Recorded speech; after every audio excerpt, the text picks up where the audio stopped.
Snow White மற்றும் 7 குள்ளர்கள். ஒரு காலத்தில் தொலைவில் ஒரு இராச்சியத்தில் கனவில் காணும் ஓவியம் போல் தோன்றும் அழகான நிலம் ஒன்று இருந்தது. ஒவ்வொரு குளிர்காலத்திலும் நிலம் முழுவதும் பளிங்கு போன்ற வெண்மையான பனியால் மூடப்பட்டு பொன்னிற சூரிய ஒளியில் பட்டு போல மின்னிக் கொண்டிருக்கும். அந்த இராச்சியத்தின் நடுவில் அரச மாளிகை உயரமாக நின்றது. அங்கு ஒரு மென்மையான இராணி வாழ்ந்து வந்தாள். ஒரு நாள் இராணி தன் அறையின் ஜன்னல் அருகே அமர்ந்திருந்தாள்.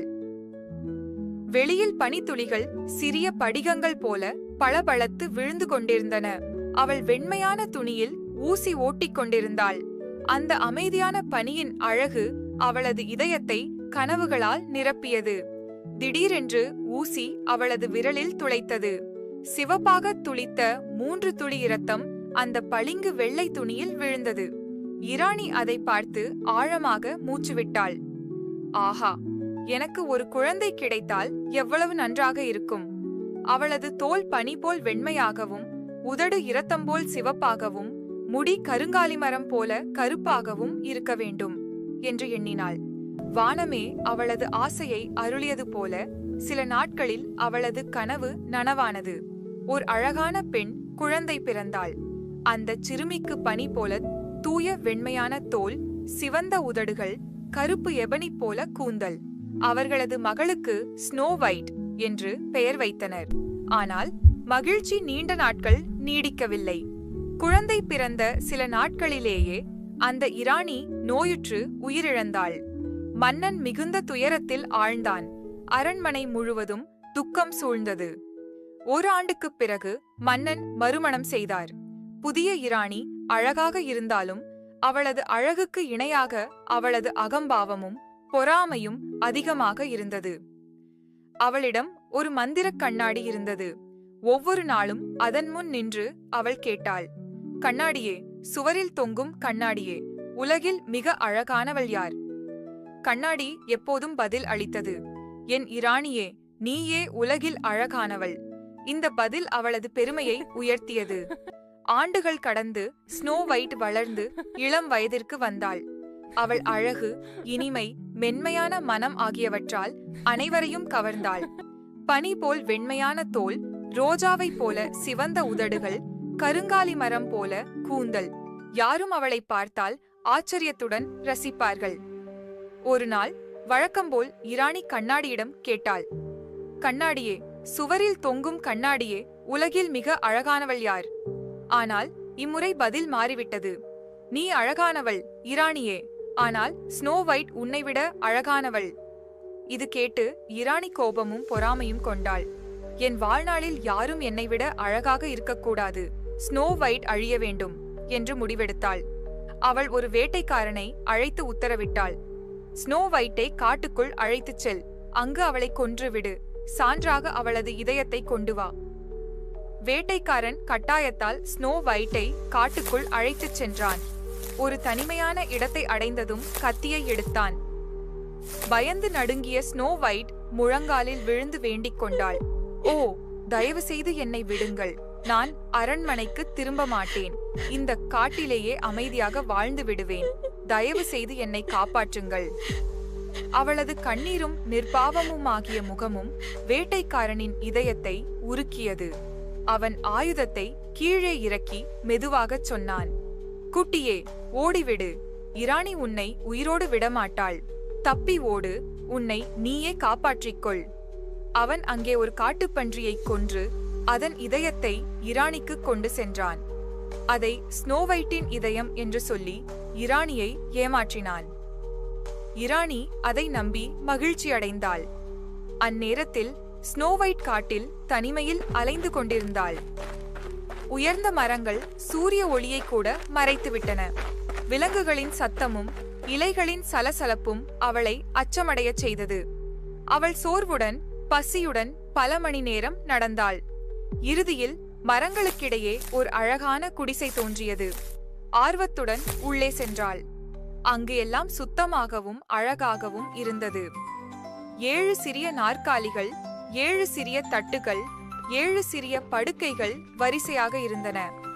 அவள் சிறிது உணவை உண்டுவிட்டு சோர்வால் படுக்கையில் படுத்து ஆழ்ந்த தூக்கத்திற்குள் சென்றாள். அந்த இரவு சுரங்கத்தில் வேலை செய்து வந்த 7 குள்ளர்கள் வீடு திரும்பினர். உடனே அவர்கள் அசாதாரணத்தை கவனித்தனர். என் நாற்காலியில் யார் அமர்ந்தது? என் தட்டிலிருந்து யார் சாப்பிட்டது? என் படுக்கையில் யார் தூங்குகிறது என்று கேட்டனர். அவர்கள் சுற்றி நோக்க அழகான சிறுமி அமைதியாக தூங்கிக் கொண்டிருப்பதை கண்டனர். அவளது அழகும் மென்மையும் அவர்களது கோபத்தை அடக்கின. அவள் விழித்ததும் தன் கதையை கூறினாள். கொடிய இராணியும் உயிரை காப்பாற்றிய வேட்டைக்காரனும் பற்றி. அன்புடன் குள்ளர்கள் சொன்னார்கள். ஸ்னோ ஒயிட், இங்கே எங்களுடன் இரு. எங்களது வீட்டை பார்த்துக்கொள். சமைத்து சுத்தம் செய். அதற்கு பதிலாக நாங்கள் உன்னை பாதுகாப்போம். நன்றி மனத்துடன் ஸ்னோ ஒயிட் சம்மதித்தாள். இவ்வாறு அவள் புதிய வாழ்க்கையை தொடங்கினாள். ஆனால் அரண்மனையில் மீண்டும் இராணி கண்ணாடியிடம் கேட்டாள். நம்பிக்கையுடன் கேட்டபோது கண்ணாடி கூறியது, இராணியே, நீ அழகானவள். ஆனால் ஸ்னோ ஒயிட், 7 குள்ளர்களுடன் காட்டில் வாழும் அவள் உன்னைவிட அழகானவள். இராணி கொந்தளித்தாள். அவள் வேடமிட்டு குடிசைக்குச் சென்று அழகான கட்டுகளும் பட்டு கயிறுகளும் கொண்டு வந்தாள். அழகே, இதை அணிந்து பாரு, இன்னும் அழகாக தோன்றுவாய் என்று இனிமையாகச் சொன்னாள். நம்பிய ஸ்னோ ஒயிட் அவளை உள்ளே அழைத்தாள். ஆனால் இராணி அவளது உடை நாணையை இறுக்கி இறுக்கி கட்டினாள். மூச்சு முட்டி ஸ்னோ ஒயிட் மயங்கி விழுந்தாள்.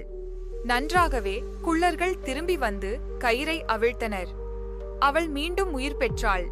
2வது முறையாகவும் இராணி தோல்வியடைந்தாள். அடுத்த முறை பழைய முடிச்சகாரி போல வேடமிட்டு பொன்னிற பாவாடை அலங்கரித்த சீப்பை கொடுத்தாள். அதை முடியில் வைத்தவுடன் ஸ்னோ ஒயிட் மயங்கி விழுந்தாள். மீண்டும் குள்ளர்கள் வந்து ஷீப்பை எடுத்து விட்டதால் அவள் காப்பாற்றப்பட்டாள். ஆனால் 3வது முறையில் இராணி விஷம் கலந்த ஆப்பிளை தயாரித்தாள். அது பாதி சிவப்பு பாதி வெள்ளையாக இருந்தது. நல்ல பாட்டி போல வேடமிட்டு குடிசைக்குச் சென்றாள். இனிய குழந்தையே, இந்த ருசியான ஆப்பிளை சாப்பிடு என்று சொன்னாள். அதை பாதுகாப்பானது போல காட்ட வெள்ளை பக்கத்தை அவள் சாப்பிட்டாள். கவரப்பட்ட ஸ்னோ ஒயிட் சிவப்பு பக்கத்தை சாப்பிட்டதும் உடனே தரையில் விழுந்தாள். இம்முறை குள்ளர்கள் அவளை உயிர்ப்பிக்க முடியவில்லை. கண்ணீருடன் அவளை கண்ணாடி கப்பத்தில் வைத்து தினமும் துக்கமடைந்தனர். ஒரு நாள் ஒரு இளவரசன் அங்கு புறப்பட்டுச் சென்றான். கண்ணாடி கப்பத்தில் படுத்திருந்த ஸ்னோ ஒயிட்டைக் கண்டு அவன் கவரப்பட்டான். அழகானவளே, அவளை எனக்கு அனுமதியுங்கள். நான் அவளை எப்போதும் கௌரவித்து பாதுகாப்பேன் என்று குள்ளர்களிடம் கேட்டான். முதலாக அவர்கள் மறுத்தாலும் அவனது உண்மையான அன்பைக் கண்டு சம்மதித்தனர். இளவரசனின் சேவகர்கள் அந்த கப்பத்தை தூக்கிச் செல்லும்போது அது சற்று அசைந்தது. அவளது தொண்டையில் சிக்கியிருந்த ஆப்பிள் துண்டு வெளியேறியது. உடனே ஸ்னோ ஒயிட் கண்களை திறந்தாள். நான் எங்கே இருக்கிறேன் என்று மெதுவாக கேட்டாள். மிகுந்த மகிழ்ச்சியுடன் இளவரசன் சொன்னான், நீ பாதுகாப்பாக இருக்கிறாய். நான் உன்னை நேசிக்கிறவன். என்னுடன் வந்து என் இராணியாக இருப்பாயா? ஸ்னோ ஒயிட் சிரித்து சம்மதித்தாள். விரைவில் பெரிய திருமணம் நடைபெற்றது. 7 குள்ளர்களும் விருந்தினர்களாக கலந்து கொண்டனர். தீய இராணியும் அழைக்கப்பட்டாள். ஆனால் ஸ்னோ ஒயிட் உயிருடன் இருப்பதை பார்த்ததும் அவள் கோபத்தில் மூழ்கினாள். தன் கொடுமைக்கான தண்டனையாக சிவந்த சூடான இரும்புச் செருப்புகளை அணிந்து ஆட வைக்கப்பட்டாள். முடிவில் அவள் விழுந்து உயிரிழந்தாள். இளவரசனும் ஸ்னோ ஒயிட்டும் மகிழ்ச்சியுடன் வாழ்ந்தனர். 7 குள்ளர்கள் என்றும் அவர்களுடன் நம்பிக்கையுடன் இருந்தனர். இவ்வாறு பொறாமையையும் தீய மனதையும் வென்று உலகின் அழகான இளவரசி என்றும் மகிழ்ச்சியாக வாழ்ந்தாள். சிரிக்காத இளவரசி. ஒரு காலத்தில் பொன்னொளியில் நனையும் இராச்சியமும் வெள்ளியாய் ஒளிரும் நதிகளும் கொண்ட லுமேரியா என்ற அழகான நாட்டில் சிரிக்கவே தெரியாத ஒரு இளவரசி வாழ்ந்தாள். அவள் பெயர் இளவரசி எலாரா. அவள்தான் மன்னர் ஆல்டன் மற்றும் ராணி மிரபெல் ஆகியோரின் ஒரே மகள். சிரிப்பாலும் பாடலாலும் மலர்ந்திருந்த அந்த இராச்சியத்தில் மாளிகை மட்டும் ஒரு அமைதியான மேகமாய் இருந்தது. எலாரா பிறந்த நாள் முதல் எல்லோரும் அவளை நேசித்தார்கள். அவளின் கண்கள் காலை பனித்துளியைப் போல் மினுங்கின. அவளின் தலைமுடி சூரியனின் ஒளி தங்கியிருந்தது போல திகழ்ந்தது. ஆனால் சிறு வயதிலிருந்தே ஒரு விஷயம், அவள் ஒருபோதும் சிரிக்கவே இல்லை. அவள் கருணையுள்ளவள், மெல்லிய மனமுடையவள், அறிவுள்ளவளாக இருந்தாலும் அவளின் முகத்தில் ஒரு சிறு சிரிப்பும் முளைக்கவில்லை. இளவரசியை சிரிக்க வைக்க பலர் முயன்றனர். சிறந்த நகைச்சுவையாளர்கள் வேடிக்கை செய்து சண்டை சாகசங்கள் செய்தனர். இசைக்கலைஞர்கள் மகிழ்ச்சியான பாடல்களை பாடினர். கதையாசிரியர்கள் சிரிக்க வைக்கும் கதைகளை சொன்னார்கள். ஆனால் எவ்வளவு களிப்பும் மகிழ்ச்சியும் அவளின் சுற்றிலும் இருந்தாலும் எலாராவின் முகம் நிலவொளியில் அமைதியாக திகழும் குளம் போல இருந்தது. அமைதி, ஆழம், ஆனால் சிரிப்பில்லாமல். மன்னர் கவலைப்பட்டார். அவர் அரண்மனையில் நடந்து கொண்டே சொன்னார், என் மகள் அழகானவள், நல்லவள், ஆனால் சிரிப்பில்லாத இதயம் மகிழ்ச்சியை உணர முடியாது. அவளின் சிரிப்பை யாரோ மாயம் பிடித்து விட்டாடோ? சிலர் சொன்னார்கள், அவள் பிறந்தபோதே ஒருவித மந்திரம் அவளை பற்றியது. மற்ற சிலர் கிசுகிசுத்தனர், அவள் ஆன்மா விண்மீன்களுக்கு சொந்தம், மனித சிரிப்பு அவளை அடையாது என்று. ராணி ஒவ்வொரு இரவும் நில ஒளியில் அழுதபடி தனது மகளின் சிரிப்பை ஒருமுறை காண வேண்டும் என்று மனமார்ந்த ஆசை கொண்டாள். காலம் சென்றது. எலாரா வளர்ந்தாள். அவளின் அழகு அவளின் கருணையுடன் இணைந்து பிரகாசித்தது. அவள் ஏழைகளுக்கு உதவினாள், காயம்பட்ட விலங்குகளை குணப்படுத்தினாள், மக்கள் மனக்கவலைகளை பொறுமையுடன் கேட்டாள். எல்லோரும் அவளை நேசித்தார்கள். அவள் சிரிக்கவில்லையானால் அவளின் கண்களில் அன்பு நிறைந்திருக்கிறது என்று மக்கள் சொன்னார்கள். ஆனால் மன்னருக்கு அமைதி கிடைக்கவில்லை. அவர் ஒரு அரசாணையை பிறப்பித்தார். என் மகள் இளவரசி எலாராவை சிரிக்கவோ சிரிக்கவராகவோ முடிந்தவர் எனது இராச்சியத்தின் அறையையும் அவளின் கையையும் பெறுவார். இந்த செய்தி மலைக்கும் பள்ளத்தாக்குக்கும் பரவியது. தொலைதூர நாடுகளிலிருந்து இளவரசர்களும் அரசர்களும் வந்தனர். சிலர் மாயாஜாலம் காட்டினர், சிலர் பாட்டல் பாடினர், சிலர் நகைச்சுவை நிகழ்ச்சிகள் செய்தனர். ஆனால் யாருக்கும் வெற்றி இல்லை. ஒரு இளவரசர் குதிரையிலிருந்து விழுந்தார். இன்னொருவர் பாடிக்கொண்டே மயங்கினார். மற்றொருவர் தீக்கோள்களை ஜாக்கிள் செய்ய முயன்று தன் ஆடையை எரித்துக் கொண்டார். எல்லாரா அவரை அமைதியாக உதவி செய்து தீயை அணைத்தாள். ஆனால் அவள் இன்னும் சிரிக்கவில்லை. மக்கள் நம்பிக்கையே இழந்தனர். அவள் சிரிப்பதற்கு பிறக்கவில்லையோ என்று துயரத்துடன் சொன்னார்கள். அதற்கிடையில் தூரமான மலை கிராமத்தில் ரோவன் என்ற ஒரு இளைஞன் வாழ்ந்தான். அவன் இளவரசனோ வீரனோ அல்ல, சாதாரண தோட்டக்காரன். அவன் நாள் முழுவதும் மலர்களை பராமரித்து வந்தான். பனித்தொளியால் மினுமினுக்கும் ரோசாகள், காற்றில் ஆடும் துளிப்புகள், அவன் தொடுவதை நேசிக்கும் டேசிகள்.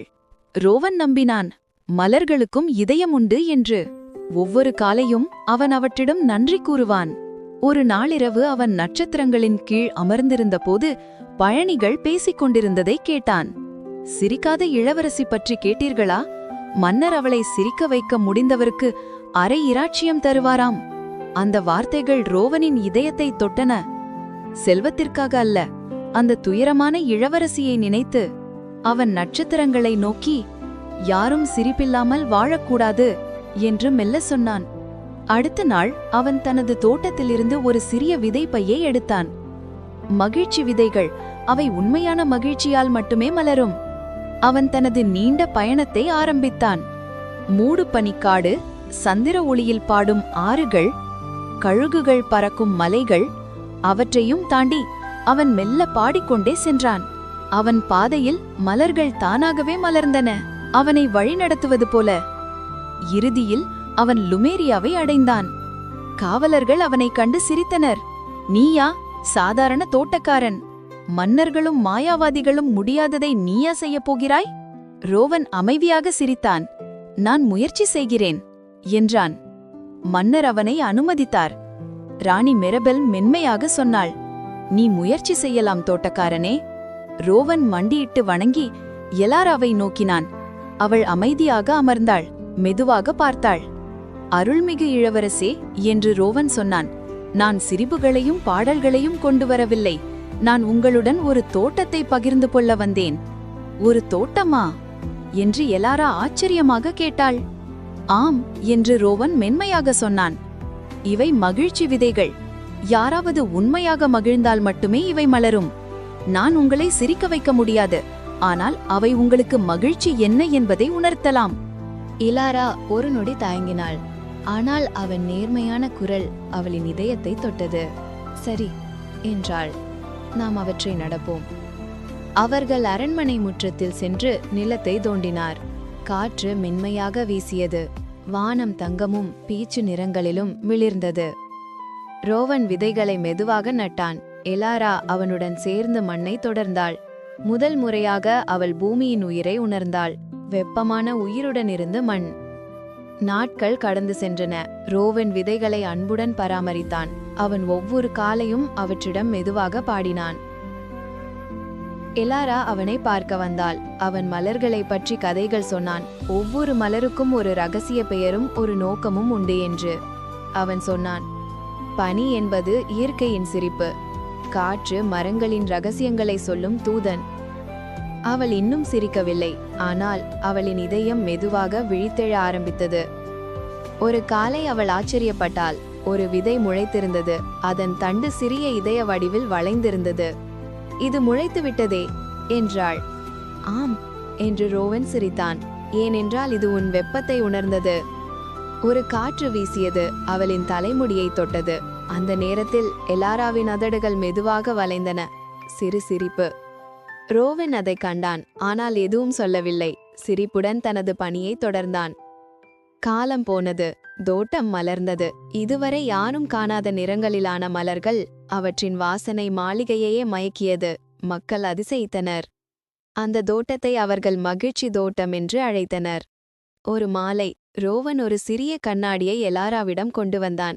மலர்களின் பிரதிபலிப்பை பாருங்கள் என்றான். அவள் மெதுவாக பார்த்தாள். அவைகள் உயிருடன் இருக்கிற போல் தெரிகிறது.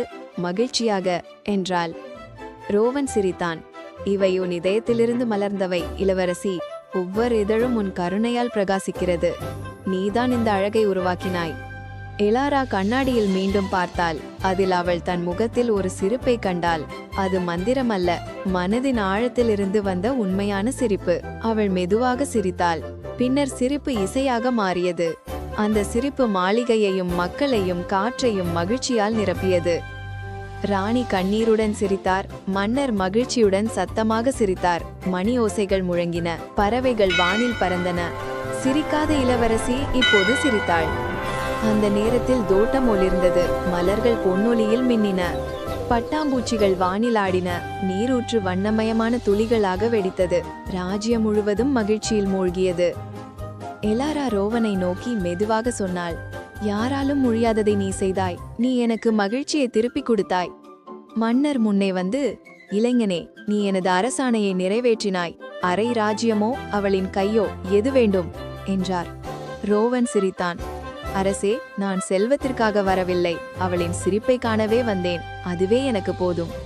அரண்மனை முழுவதும் அமைதியாயிற்று. ராணி மெதுவாக சொன்னாள்.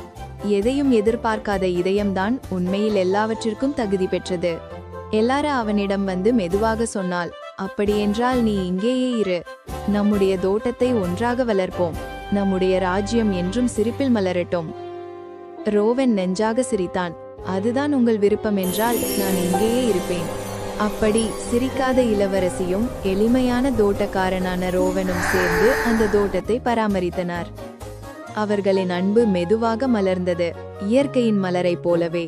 மன்னரும் ராணியும் அவர்களின் மகிழ்ச்சியை பார்த்து திருமணத்தை ஆசிர்வதித்தனர். அவர்களின் திருமணம் நடந்தது. அதே தோட்டத்தில், சிரிப்பு மலர்ந்த இடத்தில். அந்த நாளில் எலாராவின் சிரிப்பு சூரியனை கூட தடுக்க வைக்கும் அளவுக்கு பிரகாசித்தது. அந்த நாளிலிருந்து லுமேரியா மகிழ்ச்சி ராஜ்யம் என்று அழைக்கப்பட்டது. அங்கே மலர்கள் ஒருபோதும் வாடவில்லை. சிரிப்பு ஒலிகள் மலைகளில் ஒலித்தன. தொலைதூர நாடுகளிலிருந்து மக்கள் வந்தனர். சிரிக்காத இளவரசி முதலில் சிரித்த தோட்டத்தை பார்க்க. இன்றும் அந்த தோட்டத்தில் காற்று வீசும்போது அதன் ஒலியில் இலாராவின் சிரிப்பு இன்னும் கேட்கிறது என்று சொல்வார்கள். அப்படி எலாராவும் ரோவனும் அன்புடன் கருணையுடன் வாழ்ந்தனர். ஒரு சிரிப்பால் ஒரு ராஜ்யத்தை மாற்றியவர்கள் ஆனார்கள். அவர்கள் எப்போதும் மகிழ்ச்சியாக வாழ்ந்தார்கள். இளவரசி ரபன்சல். ஒரு காலத்தில் ஒரு கணவனும் அவனது மனைவியும் வாழ்ந்தனர். அவர்கள் நீண்ட நாட்களாக ஒரு குழந்தை வேண்டும் என்று ஆசைப்பட்டார்கள். ஆனால் அவர்கள் அதை பெற முடியவில்லை. அவர்கள் வீட்டின் பின்புறத்தில் ஒரு சிறிய ஜன்னல் இருந்தது. அந்த ஜன்னல் வழியாக ஒரு அழகான தோட்டம் தெரிந்தது. அதில் பலவிதமான பூக்களும் காய்கறிகளும் இருந்தன. ஆனால் அந்த தோட்டத்தை சுற்றி உயரமான சுவர் இருந்தது. யாரும் அதற்குள் செல்ல துணியவில்லை.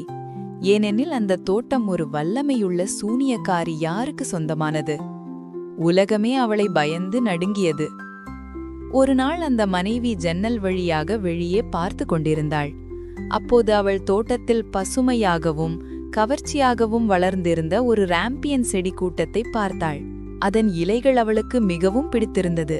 அதை சாப்பிட வேண்டும் என்ற ஆசை அவளுக்கு பெருகியது. நாட்கள் கடந்து போனன. அந்த ஆசை அடங்கவில்லை. அவள் மெலிந்து முகம் வெண்மையாகி உணவும் தூக்கமும் இழந்தாள். அதை பார்த்த கணவன் கவலைப்பட்டு கேட்டான், "என்னாயிற்று என் செல்லமே? ஏன் இப்படி மெலிந்து விட்டாய்?" அவள் மெதுவாக சொன்னாள், "அந்த தோட்டத்தில் உள்ள ராம்பியனை நான் சாப்பிட முடியாவிட்டால் நான் உயிர் வாழ முடியாது." அவளை கடுமையாக நேசித்த கணவன் யோசித்தான், "என் மனைவியை இழப்பதை விட அந்த ராம்பியனை பெற்றுவிடுவது நலம்." அந்த மாலை சாயங்காலத்தில் அவன் சுவரை தாண்டி அந்த சூனியக்காரியின் தோட்டத்துக்குள் புகுந்து விரைவாக சில ராம்பியன் இலைகளை பறித்து வந்து மனைவிக்கு கொடுத்தான். அவள் உடனே அதை சாலட் செய்து சாப்பிட்டாள். அவளுக்கு அது மிகவும் ருசியாக இருந்தது. மறுநாள் அந்த ருசி நினைவில் அவள் அதை மீண்டும் சாப்பிட வேண்டும் என்ற மிகுந்த ஆசையுடன் இருந்தாள். கணவன் மறுபடியும் மாலையில் தோட்டத்திற்குள் சென்றான். அவன் சுவரை தாண்டும் சமயத்தில் திடீரென சூனியக்காரி அவன் முன் தோன்றினாள். அவளின் கண்கள் கோபத்தில் எரிந்தது. "நீ என் தோட்டத்திற்குள் திருடன் போல் வந்து என் ராம்பியனை திருடுகிறாயா? உனக்கு இதற்கான தண்டனை கடுமையாக இருக்கும்." அவன் நடுங்கி, "அம்மா, தயவாக இருங்கள். என் மனைவி உங்களுடைய தோட்டத்தில் உள்ள ராம்பியனை பார்த்து அதை சாப்பிட வேண்டும் என்று ஆசைப்பட்டாள். அதை இல்லாமல் அவள் உயிர் வாழ முடியாது." அதை கேட்ட சூனியக்காரி சிரித்தாள். "நீ சொல்வது உண்மையாக இருந்தால் சரி. நீ எவ்வளவு ராம்பியன் வேண்டுமானாலும் எடுக்கலாம். ஆனால் ஒரு நிபந்தனை உண்டு. உன் மனைவிக்கு பிறக்கும் குழந்தையை எனக்கு கொடுக்க வேண்டும். நான் அவளுக்கு தாயைப் போலவே கவனம் கொள்வேன்." அவன் மிகுந்த துயரத்துடன் சம்மதித்தான். காலம் கடந்தது. குழந்தை பிறந்ததும் சூனியக்காரி தோன்றி குழந்தைக்கு ரபூன்சல் என்று பெயர் வைத்து அவளை தன்னுடன் எடுத்துச் சென்றாள். ரபூன்சல் உலகிலேயே அழகான குழந்தையாக வளர்ந்தாள். அவள் 12 வயது ஆகியபோது சூனியக்காரி அவளை ஒரு பெரிய காடு நடுவே உள்ள கோபுரத்தில் அடைத்தாள். அந்த கோபுரத்தில் கதவோ படியோ எதுவும் இல்லை. மேலே ஒரு சிறிய ஜன்னல் மட்டுமே இருந்தது. சூனியக்காரி உள்ளே வர விரும்பினால் கீழே நின்று கூப்பிடுவாள், "ரபூன்சல், ரபூன்சல், உன் முடியை கீழே விடு." ரபூன்சலின் நீண்ட பொன்னிற முடி சூரிய ஒளியில் மின்னியது. அவள் ஜன்னலில் இருந்து முடியை அவிழ்த்து கீழே நீட்டிவிடுவாள். சூனியக்காரி அதை பிடித்து மேலே ஏறுவாள். இப்படியே பல வருடங்கள் கடந்தன. ஒரு நாள் ஒரு இளவரசர் அந்த காட்டு வழியாக சென்றபோது அந்த கோபுரத்திலிருந்து இனிமையான பாட்டலொலி கேட்டு நிற்க நேர்ந்தது. அது ரபூன்சல் தனிமையில் பாடிய பாட்டல்தான். அந்த குரல் அவனது இதயத்துக்குள் நுழைந்து விட்டது. அவன் கோபுரத்தில் கதவை தேடினான். ஆனால் கதவு எதுவும் இல்லை. அவன் தினமும் அங்கே வந்து அந்த குரலை கேட்டு மன அமைதியை உணர்ந்தான். ஒரு மாலை அவன் சூனியக்காரி வருவதைக் கண்டான். அவள் கூப்பிட்டாள், "ரபூன்சல், ரபூன்சல், உன் முடியை கீழே விடு." அவன் அதை கேட்டான். சூனியக்காரி அவளின் முடியில் ஏறிச் செல்வதை பார்த்தான். அப்போதே அவன் யோசித்தான், இதுவே ஏணியாக இருந்தால் நானும் இதே வழியாக மேலே போய் அவளை பார்க்கலாம். அடுத்த மாலை அவன் கூப்பிட்டான், "ரபூன்சல், ரபூன்சல், உன் முடியை கீழே விடு." அவள் அவனது குரல் சூனியக்காரியின் குரல் என நினைத்து முடியை விடுவாள். இளவரசர் மேலே ஏறினார். ரபூன்சல் ஒரு மனிதனை முதல் முறையாக பார்த்ததால் பயந்தாள். ஆனால் இளவரசர் மெதுவாக பேசினார். அவளின் பாட்டல்தான் அவனது இதயத்தை வருடியது என்று சொன்னான். அவளுக்கு அவனிடம் நம்பிக்கை வந்தது. அவன் அழகானவனாகவும் நல்லவனாகவும் இருந்ததால் அவள் சொன்னாள், "நான் உன்னுடன் செல்வேன். ஆனால் இங்கேருந்து எப்படி தப்பிப்பது?" இளவரசர் சொன்னார், "நான் ஒவ்வொரு முறை வரும்போதும் ஒரு பட்டு பாயை கொண்டு வருவேன். அதைக் கொண்டு நீ ஒரு ஏணி நெய்து கொள். அது முடிந்ததும் நீ என்னுடன் வா." இவர்களின் சந்திப்பு இரவுகளில் நடந்தது. சூனியக்காரி பகலில் வந்ததால் அவளுக்கு எதுவும் தெரியவில்லை. ஒரு நாள் ரபூன்சல் கவனக்குறைவாக கேட்டாள், "அம்மா, இளவரசர் எவ்வளவு சீக்கிரம் மேலே ஏறி வருகிறார். ஆனால் நீங்கள் ஏறுவதற்கு அதிக நேரம் எடுக்கிறீர்கள்." அவள் சொன்னதும் சூனியக்காரி கோபத்தில் அதிர்ந்தாள். "ஓ துரோகமான குழந்தையே, நீ என் ரகசியத்தை வெளிப்படுத்தி விட்டாயா?" அவள் ரபுன்சலின் அழகான முடியை பிடித்து சடக் சடக் என்று வெட்டினாள். அவளை ஒரு பரந்த வறண்ட பாலைவனத்தில் தனியாக விட்டுச் சென்றாள். அந்த மாலையில் சூனியக்காரி மீண்டும் கோபுரத்துக்குச் சென்றாள். வெட்டிய முடியை ஜன்னலுக்கு கட்டி வைத்தாள். அப்போது இளவரசர் வழக்கம் போல வந்து கூப்பிட்டார். "ரபுன்சல், ரபுன்சல், உன் முடியை கீழே விடு." அவன் மேலே ஏறியதும் அவனுக்கு எதிராக சூனியக்காரி நின்றாள். அவளின் கண்கள் தீ மின்னியது. "ஆஹா, நீ உன் காதலியை தேடி வந்தாயா? ஆனால் அவள் இங்கே இல்லை. இனி அவளை ஒருபோதும் காண முடியாது." இளவரசர் மனவேதனையில் திகைத்தான். அவன் கோபுரத்திலிருந்து கீழே குதித்தான். அவன் உயிருடன் இருந்தாலும் கீழே இருந்த முள் செடிகள் அவன் கண்களை காயப்படுத்தின. அவன் கண்கள் குருடானது. அவன் பல வருடங்கள் காட்டில் அலைந்து வேர் பழம் மட்டும் சாப்பிட்டு ரபுன்சலை நினைத்து அழுதான்.